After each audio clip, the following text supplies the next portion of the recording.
Pinapasabi po ni Don Juan na mawala ng matagal si Sir Fredo. Umalis na po kayo dito. Ito po ang pera. Humanap po kayo ng natitirahan. Huwag niyo na daw po gagambalahin si Sir Fredo. Umalis na po kayo bago bumaba si Don Juan.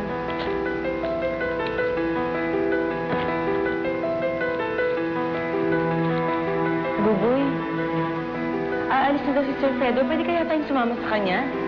Ako, baka magalit si Don Sumi.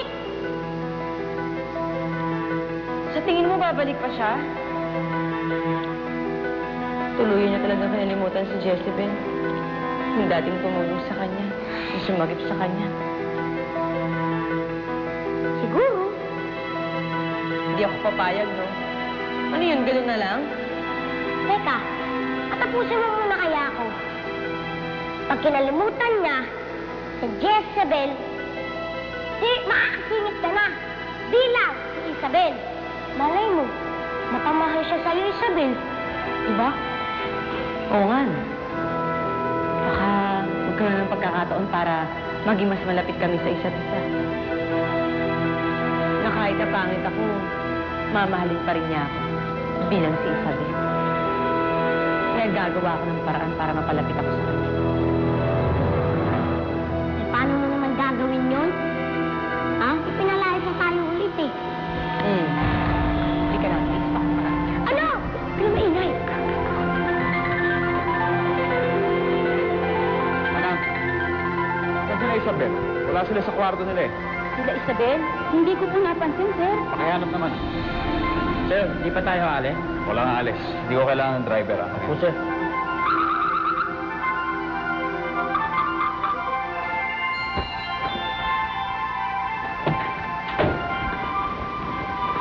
Sir, Oh. inaalis na po sila ni Don Juan kanina. Pinaalis? Opo. Bakit walang nagsasabi sa akin? Kailan pa? Kanina lang po. Baka po nasa may gate pa lang po sila. Oo nga po, sir. Baka nasa may gate pa lang po. Sige pa.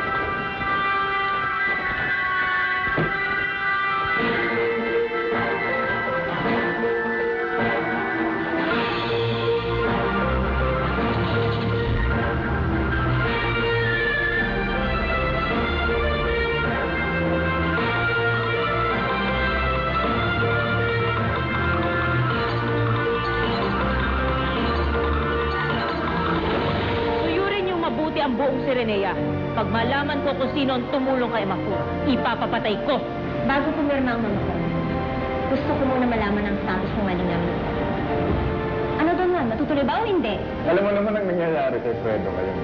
Nang saka lang kami pipirma kapag pinalikan ako nito. Siguro nga panahon na para bitawan kita. Kailangan tanggapin ko na hindi na kita makikita. Kung kakalimutan mo din lang ako, wala lang dahilan para manatili pa